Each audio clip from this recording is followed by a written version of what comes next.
I'm going to sit on this because I teach for a living, so I'm going to make this more like a classroom if you don't mind.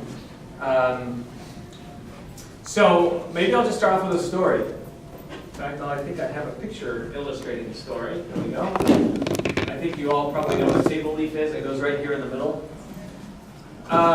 Well, when I was about, I want to say 15, my older brother, I have two older brothers. My older brother, who was 2 years older, he was about 17. And we had some guests coming over for dinner. My mom said, hey, his name's Terrence, but we call him Terry. Terry, could you go downstairs and get the leaf for the table?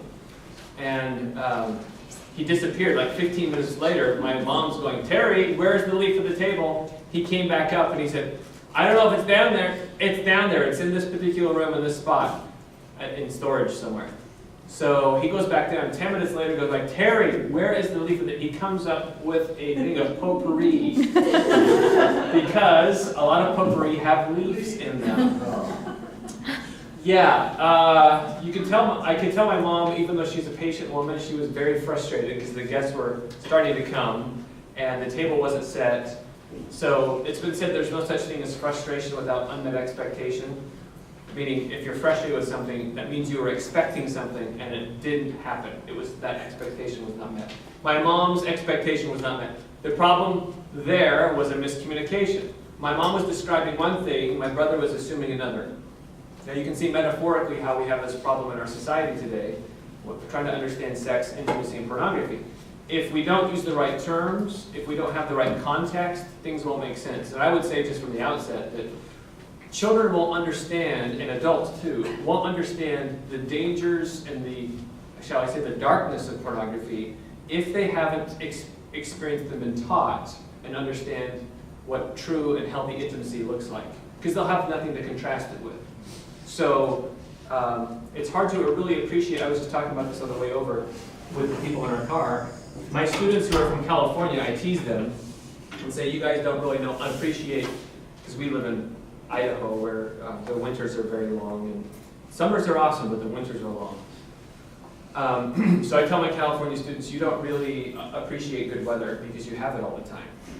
And sometimes, which I'm just more saying that because I'm jealous, but anything else. But there's some truth that if you don't, sometimes you don't know what you got till it's gone, to quote an 80s rock tune. So it's really hard, if you don't understand the contrast, then something may seem good and acceptable. Pornography seems fine if there's no context of intimacy and sex and what that really means. So, that being said, let me skip ahead here. So what causes unrealistic and unhealthy expectations in intimate relationships? So I think we're going to start from maybe marriage and work our way down to the children. We'll start with more of the intimacy and how men and women approach intimacy differently and how they can be complementary or they can be very divergent and why it can lead to a lot of divorce and discord. Once we understand that, then we can get, how do we communicate this to children? Does that make sense? How many of you have children in here? Okay, there's several of you. How many of you hope to have children at some point? If you don't want to, that's totally fine. You're not going to, you're still welcome to be here. You're still a good person. You're still a good person. So, can I ask you then, well actually, you know what, let me just jump to this, then I'll ask you a question. So, in music, if we get our expectations about what love means, about what intimacy means, and what sex means just from music, just from songs, can anybody think of any songs that they know that might send an unhealthy message or set up the wrong expectations, like the leaf and the potpourri? Girls don't like boys, girls like cars and money. Okay. That summarized about 1,200 songs. Any other, can you think of any other examples? Just within the music realm, the music industry. Well, in the Spanish music, there's they call it, there's always something about sex and liberating women. And, that's what they hear.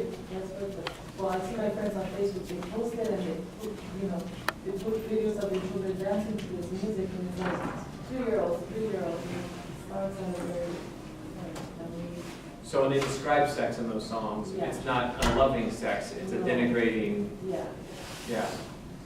So if you're a child growing up in a home and intimacy and sex haven't really been taught properly in anatomically correct terms, and using the right word, which we'll talk about in a moment, and you're consuming a lot of this music, You think it's okay. then that's your teacher, Mhm. right? Something's going to teach you, it's just who's going to be the teacher, Mhm. right? Maybe one more example of music that you think can set up unrealistic or unhealthy expectations about intimacy, sex, etc. Yes, sir. I can't get no satisfaction. That seems to be the theme, isn't it? And what's the underlying premise of that? Well, you're just using, there's no intimacy involved, it's just let's have sex and it probably won't be enough for me.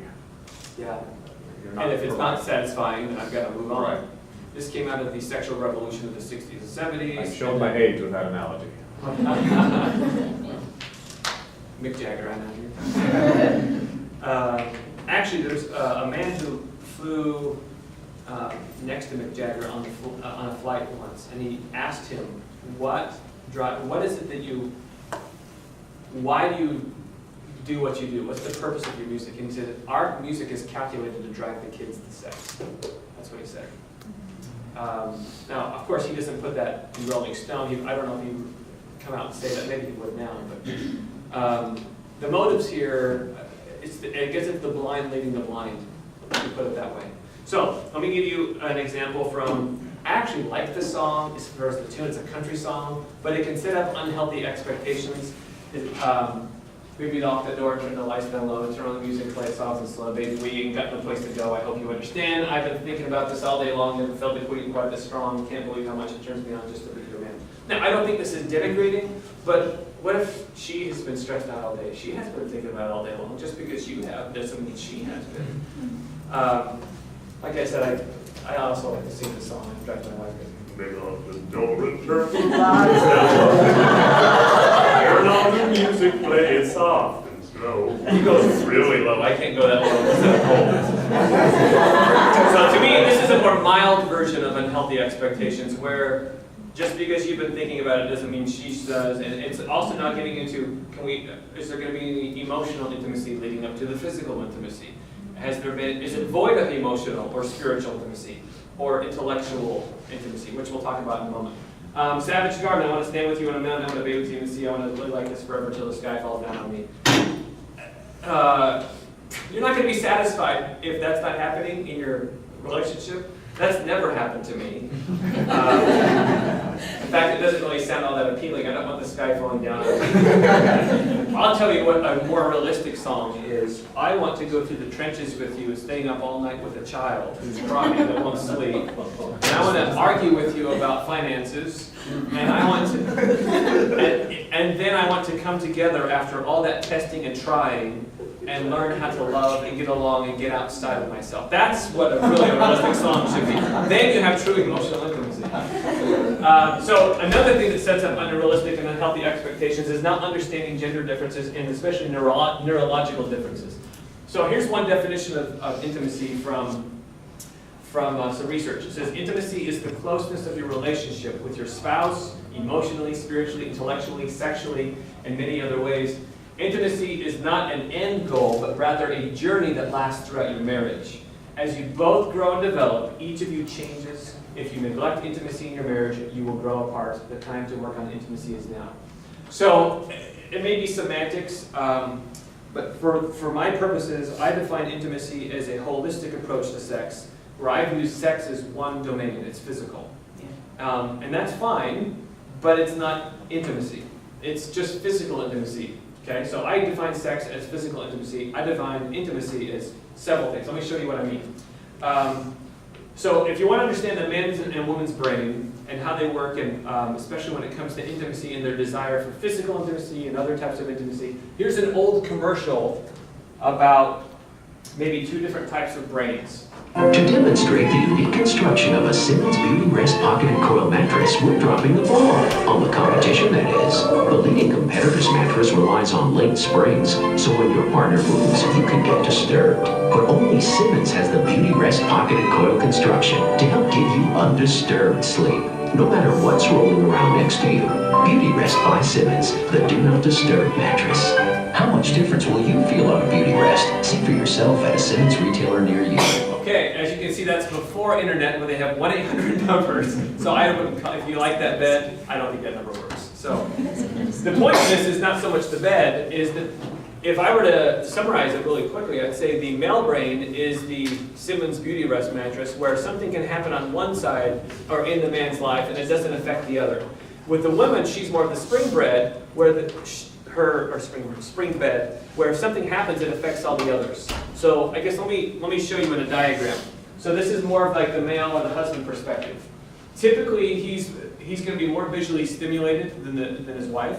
On average, and for the most part, that's much statistically higher.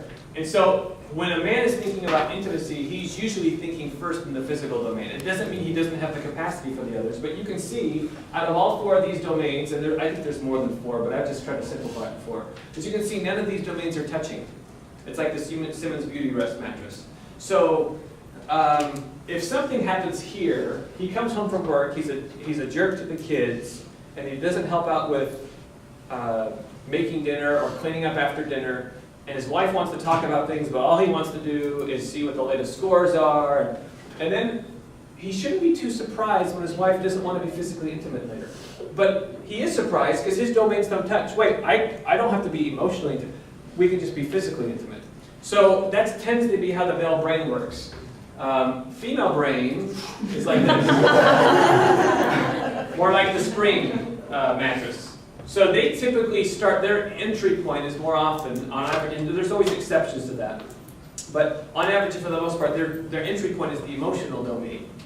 And then of course, they have the other 4 domains as well. So if you're talking to your children about intimacy, you need to understand, like my daughters, my son, they need intimacy in different ways. They need to be taught that and shown that differently between my wife and I. And they can be taught that, you can teach these things in schools.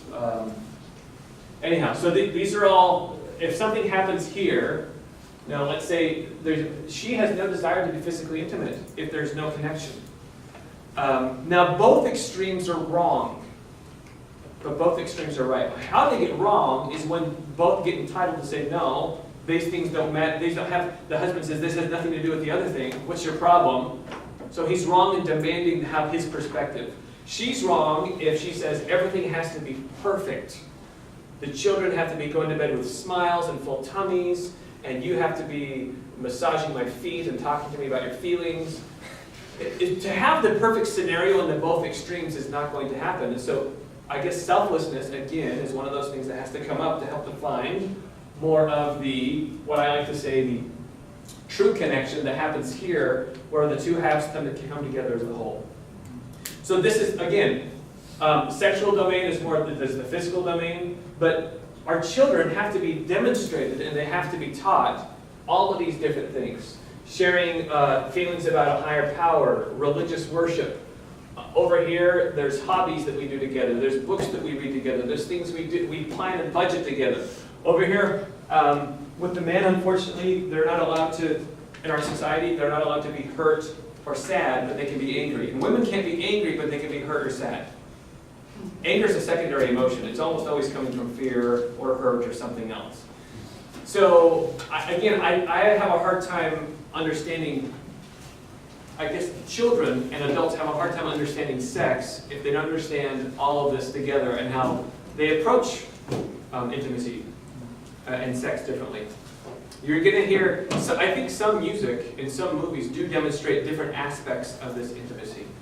But typically, like the song you were talking about in Latino culture, or even it's in all cultures, where sex is gimme, gimme, gimme. In fact, let me show you a slide here. So our society is teaching that love and lust, they're having a hard time separating the two. So lust is focused on getting, taking, body, grab. This is the focus of lust. This is the focus of love. Get versus give, take versus receive, body versus soul. That's the whole part of the person, not just their body. Gratify versus unify, pleasure versus joy, selfish versus selfless, me versus you. And so, again, pornography teaches all of that and none of that. So again, if children have never seen light, they won't detect dark. Does that make sense? So that being said, let me jump back to another thing that gets in the way of children. In fact, let me ask you, what are some other things that, besides music and not understanding gender differences and not understanding intimacy versus sex, what are some other things you think in our culture and our world today that promote unhealthy or unrealistic expectations? Yeah. So for me, I spend a lot of time talking to my own children about the lies that are peddled in movies, especially the chick flicks, where a hookup can turn into something meaningful, where the way they portray love and intimacy is often distorted, Yep. and it's not real.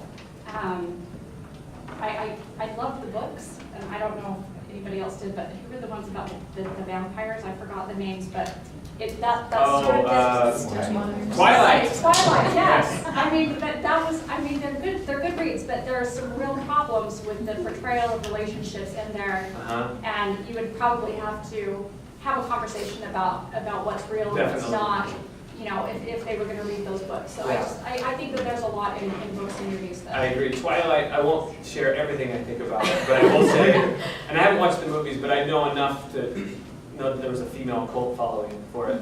For the perfect man. Yeah, for the perfect man.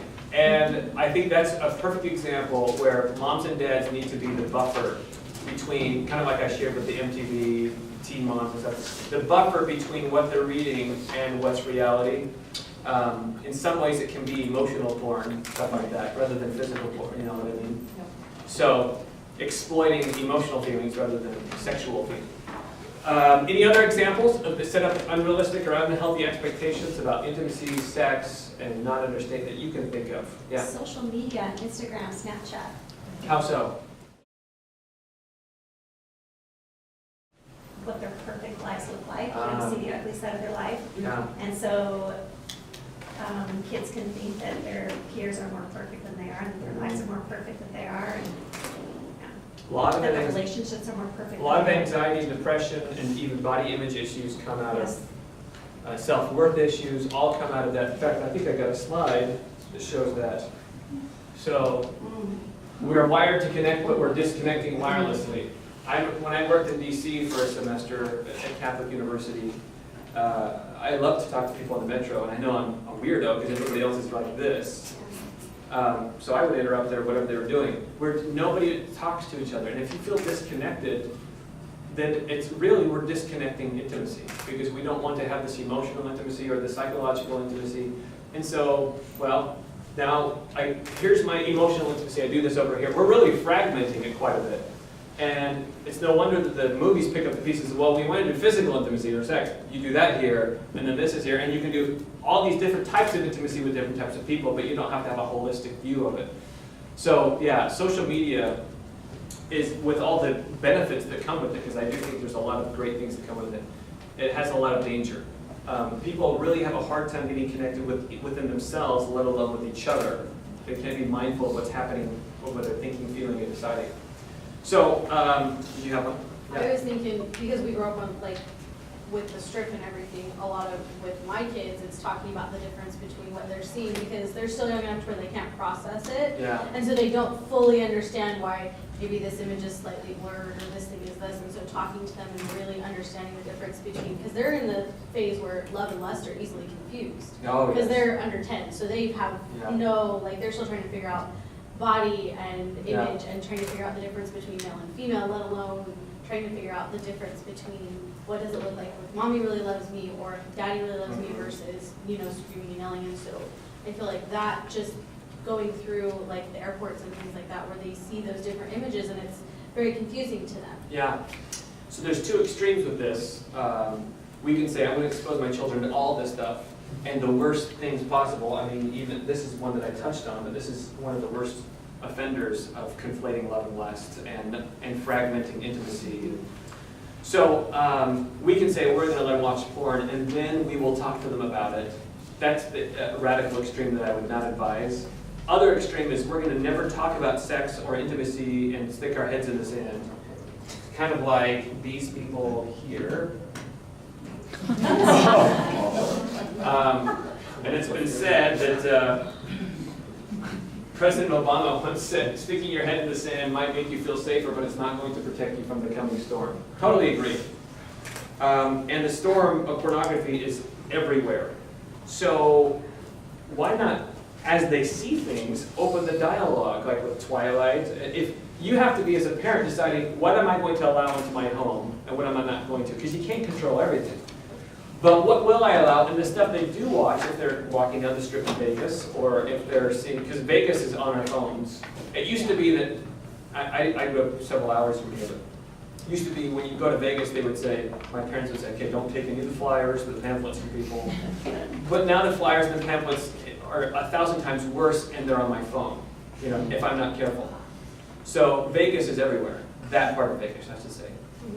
So I can't control everything that comes into my home, but I do have to be the source, not as, well, here's one thought. Otherwise, the media will be the source, or the kids in the locker room, or worse yet. Or yeah, the teachers at school. So here's a quote from a therapist. Suddenly it's all too clear you can never have the sex you're always fantasizing about, and you can rarely enjoy the sex you get. You think you are an intelligent person, part of an intelligent couple, able to make the separation between fantasy of sex and the reality that is your life. However, the turning of sex into a commodity, and I would say an entitlement. Right? My work at the UN, I'm shocked by how many people are trying to pass legislation and policies that make sex like that you can't survive without it, and we have to make sure. I've never seen anybody crawling across the Mojave Desert, keeled over, died, and then they said, what happened? Well, autopsy report, he died of sex. That was the problem. It was water! So it's important, and our children have to understand that it is beautiful, it's sacred, and it's a good thing, rather than approaching it, because you might be tempted like this mother. Yet another celebrity sex tape has been leaked. Stay tuned after the break. We'll show you which Hollywood socialite and pro football player were caught having sex at a swanky LA hotel. Mom, what is sex? Okay. That's enough of that. You should not be listening to that. Why? Is sex bad? No. And we're not talking about this right now. You're too young. Take your tablet and go play in your room, okay? Oh no. Yeah, where this is headed.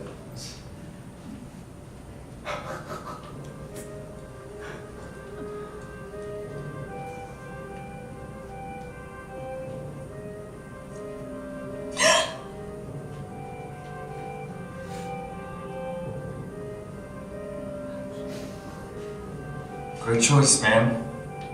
We'll take it from here. Wait, hold on. Who are you? Oh, us? Why, we're the professionals.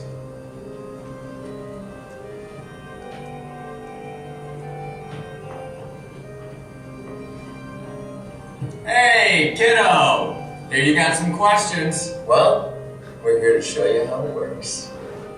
Avoiding your children's questions about sex leaves them vulnerable to outside influences in the media. This is one job you shouldn't leave to the professionals. Find information and educational resources like 30 Days of Sex Talks at educateempowerkids.org. Powerful video, huh? Wow. Well, give me some of your reactions. I heard wow, so I know that's one. But what were you thinking, or what's going through your head as you watched that enacted? I had my daughter's, they're teenagers now, and my daughter was explaining and how her body started feeling differently and she would feel things. And so we had to have the conversation of the transitions of what's going on within her body and her physiology. And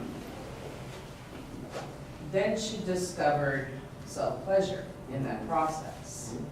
So then I had to sit with her and telling her, okay, now that you kind of opened that box, now we're going to have to talk about what it is and what's intimacy. So it was a very delicate conversation that I had to have with her, where I have a therapist that I work with, and so we called her in, and we had a meeting and talked about what's appropriate, what's not, what's consistent, what should be consistent, because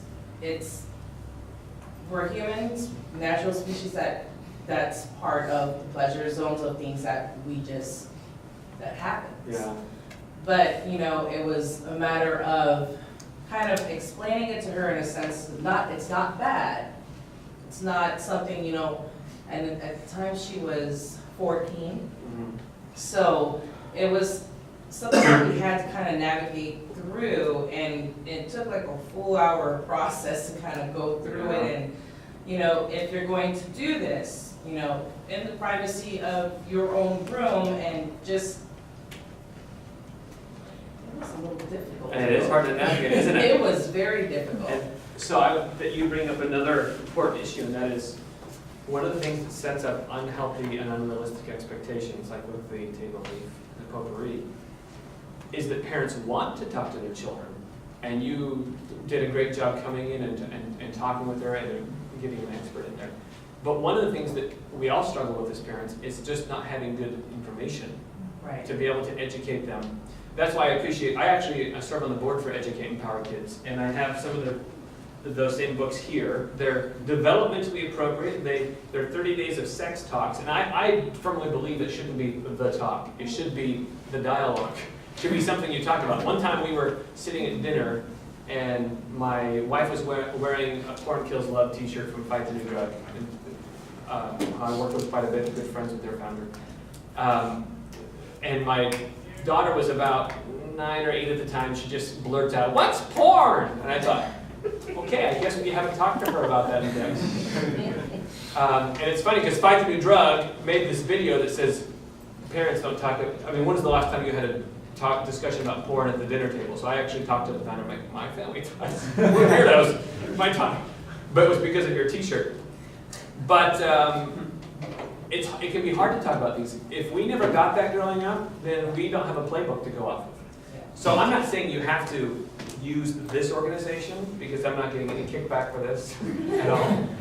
But you need to find good evidence-based, developmentally appropriate, and we'll talk about what developmentally appropriate looks like in a moment. A BYU Provo professor said the other day, it used to be, when do you have the talk about the birds and the bees? He says, now I recommend every time you see a bird and a bee, you should probably talk about it. Yes. And well, I guess in Rexburg that would happen in only the summer, but which is 2 months. But the point is often, right? So I won't tell you what transpired at that table in depth, but I'll say that, again, if there isn't already in place an environment of love, and I understand why the mom reacted that way. Oh, okay, she's trying to protect her child, her nestling. She's trying to protect them, and that's a natural thing. It's a normal thing, just like it is for your daughter to have that sexual drive. And to want to feel loved and connected. She's normal to feel that way, and so you don't have to normalize every behavior, but you can not make her feel like she's a weirdo and a freak, or like, oh, don't talk about that, like the way this mom did, well-intentioned, but she didn't have a dialogue. She didn't have the information to be able to share. Yeah, and she did open, we talked about it. We've been talking about sex. I did the things the opposite of what was shown in my home. But there's other factors that came into play that also left a lot of vulnerability aspects that came into the picture. But out of it all, we were able to find a common ground of understanding and knowing that it's a normal thing. However, just knowing that there is more to life than just this. Yes. This is just when you become and you grow into a woman, and then it's also displaying the giving the examples of what it is to have a healthy relationship, what it is to have healthy boundaries, what it is to have healthy communication. All of those factors that have to come into play, aside of something that you just discovered. Yeah. So it was a real challenge, and but she's open, and now we have our discussions, and okay, well then what goes through your mind, and what drove you to do those kind of things, It was definitely good for you, because if you have that open communicative relationship with her, then you can be the first source when she has a question, especially if shame isn't involved. Shame is the killer of relationships and of change and progress. People, that's one of the damaging things of social media. I'm never going to be as good as that person. You shame yourself, and so you believe the lie. Yes. Which is two lies, is that lie is that person is not really who they're saying they are, and the lie is you're not as bad as you think you are. Because comparison can really muddy the water. There's a hand back here. Well, you asked what we noticed about the video, and Yeah. I think she was the prime example of the people with their heads in the sand, because it was happening under her nose. Her son was hearing about some sex tape or whatever, Yeah. and she's in the same room, totally oblivious, and when he does approach his mom, which takes a certain level of trust and risk to Yeah. do that, her response had the underlying message that, oh, sex is bad, sex is bad. Even though she said, is sex bad? No. No, But you're saying but we're not going everything. to talk about it, because Yeah. that's either bad or shameful or something. Yeah. And when he Googles it, what he finds will just reaffirm that it's Yeah. bad, not that it's good. And so I think as parents, we need to be so vigilant. Yeah. And then we need to be so careful about how we respond when they do come to us. And Yeah. create those opportunities so that we can have, like you said, a dialogue, not just the one time, but Yeah. an ongoing conversation in a loving ways, a healthy way. Thankfully, my son's not here, so I can say this. Actually, I don't think he'd mind, but there have been times where he had specific questions. And he's a teenager now, he's in the throes of puberty and all that stuff. So, on fries with that. So he's in the middle of that. So when he has questions, sometimes it's a question I can field right then, and it's okay. Let's talk about it. But I like to follow up questions with questions. So this mom, I would recommend to her, is sex bad? Well, tell me. Or when she said no, when the son says, "What is sex?" I would encourage the mom to say, "What do you think it is? What have you heard? I want to know what you think it is." And let's go from there. You always want to go from the child's plane and treat them as a person, an autonomous person, not as an object to just be filled full of information. Because then they're not going to, the best lessons are caught, not taught. And so you really want to have that dialogue. In fact, let's talk about that a little bit more before we wrap up. So here is a guide. Let me just, one note of depressing you on the unsexy effects of pornography. So 74% of viewers are male, 26% are female. This is how they primarily access it, mostly through smartphones is the majority. You can look at 88, of all the films studied, 88% contain physical aggression, 49% verbal aggression, most targets aggressive women. Porn industry makes a lot more than the NFL annually. Men who watch it frequently are less willing to stop sexual assault. Kids who have seen porn online, 62% of boys, 93% of girls, 39% think girls think that it's a realistic depiction of sex. Remember back to the potpourri and the table leaf. It decreases sexual satisfaction, diminishes trust between intimate partners. It causes irregular condom use. It's seen typical at school, according to 70% of teens. Erectile function was found to be 30% lower for porn users than non-users. We need to have a particular age for all of these. Welcome to Vegas, right? All of these things, but anyone can access this. So if parents aren't the primarily first responders and the teachers, then good luck. So what do? Let's finish on some encouraging notes. So here's a pyramid that I shamelessly stole from the Arbinger Institute. One of my favorite books is called The Anatomy of Peace. Basically what's here on the bottom is more important than what's on the top. This should be worked on by the parent more often than the top. If we're always correcting, then we've got this thing upside down. So this is how a parent sees, and whether they're seeing their child as a person or an object. Let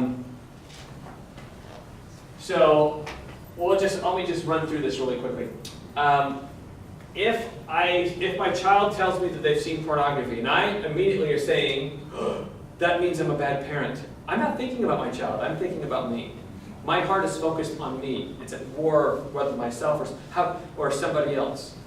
But if I'm acting out of fear, not out of love, then again, I might have to just change how I'm seeing, not just how I'm acting. Most behavior modifications do that. They change behavior short term. And then second, the family is never stronger than the marriage, so we have to demonstrate healthy intimacy between husband and wife, both emotionally, psychologically, spiritually, and physically.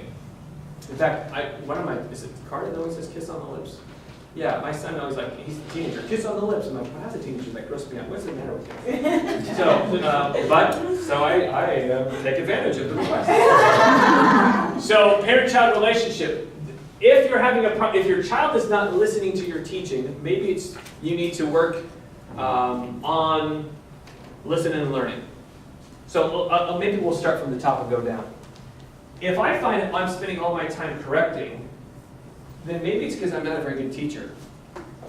There's the old story of the 3-year-old runs to the corner and the parent goes after them and says, I told you 1,000 times, don't go to the corner. And the child says, Mom, what's a corner? It's because the parent hasn't really taught things very well. So I found that if I'm correcting too often, maybe it's because I haven't taught it very properly. Or maybe it's because I'm just lecturing. Lecturing is not teaching. Lecturing typically has the reverse effect. I've seen my son actually do this many times, where he plugs his ears. Ooh, and that burns me up.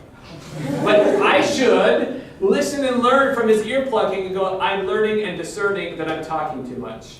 And I'm eroding my relationship because I'm not treating him as a person. He can tell that I'm seeing him as an object. He can tell that my lecture is more about me than it is about him. He can tell that it's not about love, that it's about me making sure I stop his behavior so I can feel like a good parent. So in talking about intimacy and sex and pornography with your children, if you're struggling at one level, go to the level below and work on that.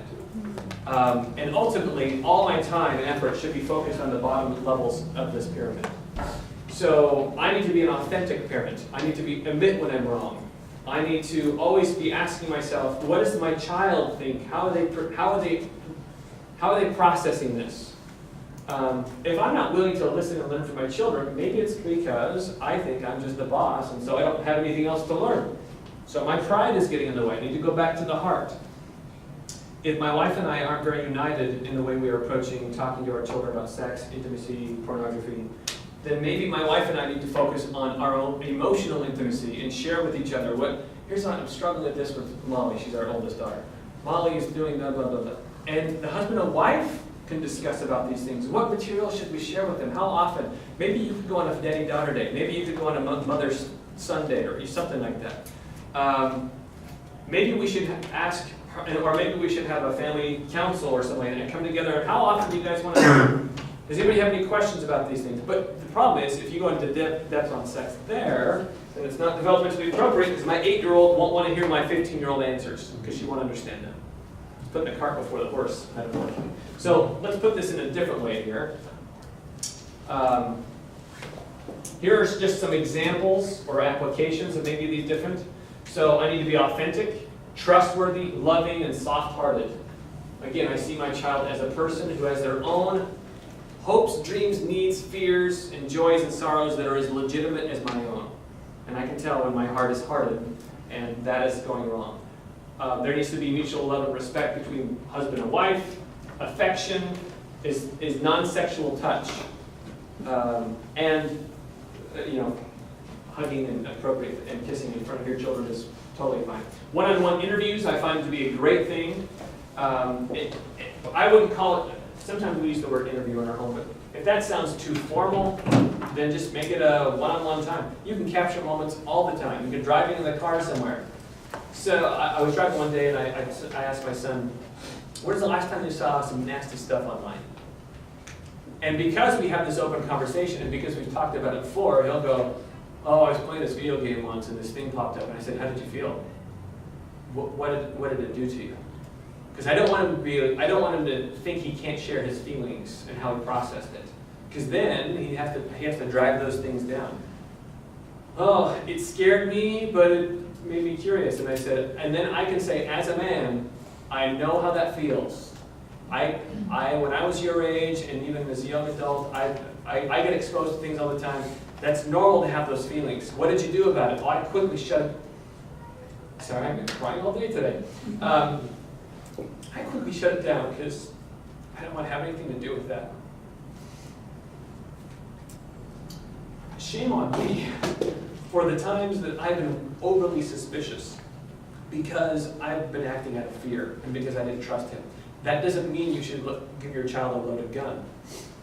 But we do have to be able to have these open dialogues with them and let them feel that their thoughts and feelings are as honored, that you are as honored to be in their presence as they are in yours. They may not have equal authority in the home, but they have equal worth and value. And that's really hard to have. And to me, I'm kind of referring to the parent-child relationship here.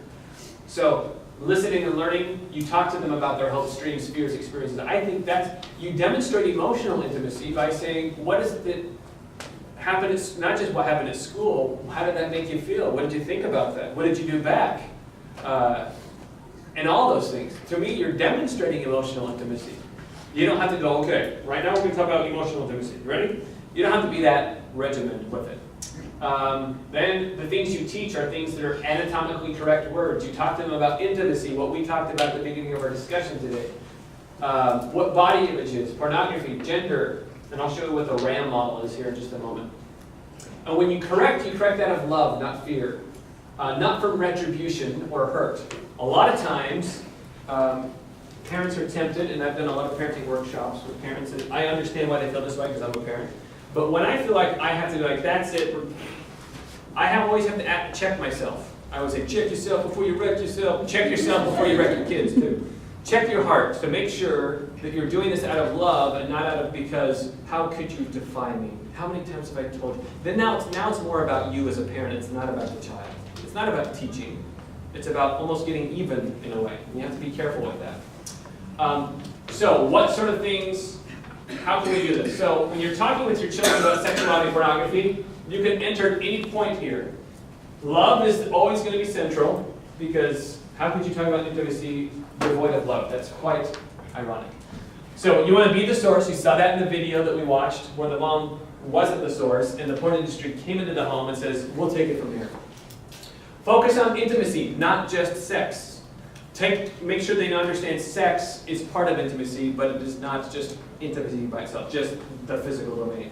Answer the child's questions, but do it in a layered way, meaning you can see a younger child, older, and then maybe teenager or high school student here. So you don't share everything with your 5-year-old, but you can talk to about penises and vaginas and instead of coming up with words that other people have made up. And I've heard a lot of weird words because they're afraid of using the actual words. Talk about how they differ from different body parts, how they're similar to and how they're different from. And normalize things that are normal. Okay, so you got to be positive. You're not going to be fear-mongering. You're not going to be shameful.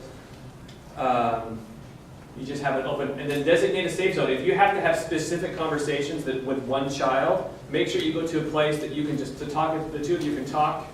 My son and I have done this before where we've gone up and I said, let's go get some ice cream. I go, you come up with any question you want and I'll answer it. And I said, if I can't answer it, I'll point you to a place that can. So you don't have to be the expert on everything. I think that's part of the authenticity as a parent. But you have to know where some good, healthy sources are. And then be the source, and again, round and round we go. So let me finish here with this RAM model. This is from Dr. John Van Amp, who wrote a terrific book called How to Avoid Falling in Love with a Jerk. It's a great book. This simply means that you can teach this to your children. This is another form of how you develop healthy relationships. You don't trust somebody more than you know them. You don't rely on them more than you trust them. You don't commit to them more than you rely on them. And you don't touch them more than anything else. So sexual intercourse is sliding this one up. And if it's a one-night stand, it means that all these are down. That's a recipe for disaster psychologically, emotionally, and future relationships. Or you can have somebody who has trust issues, and maybe they trust too quickly, and they don't know the person very well enough. So it really has to go in this descending order.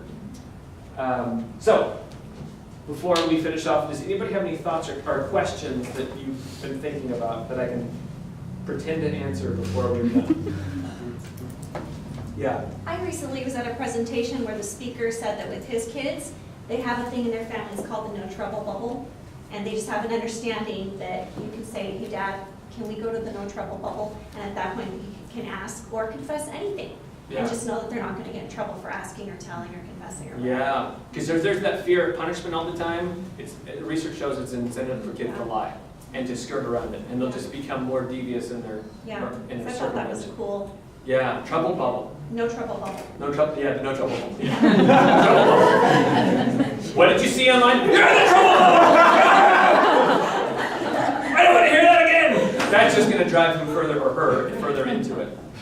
So I guess if there are no other questions, I will finish off with this thought, and that is, this takes a lot of work, and some homes just don't have the manpower or woman power to do a lot of this stuff. Single moms do a Herculean effort. They can still teach all these things, and we need schools and communities and nonprofits and good neighbors who can model some of this if they're not getting it at home. I have met people who never got this in the home and they were able to overcome it, from religious institutions, nonprofits, and other local things. What we have to be careful of is looking in our, parents always have to be vigilant, what's coming into our homes through social media, through screens, and what's coming in through the schools. And are they being taught stuff that's developmentally appropriate, that develops healthy relationships, and is evidence-based? And so sometimes you just have to be very active that way. But this is possible for everyone, and if we're not a parent, we can also be a source of helping another parent and get them materials. And I hope that you'll continue, whatever your sphere of influence, that you'll try to help develop true love and intimacy. Thank you.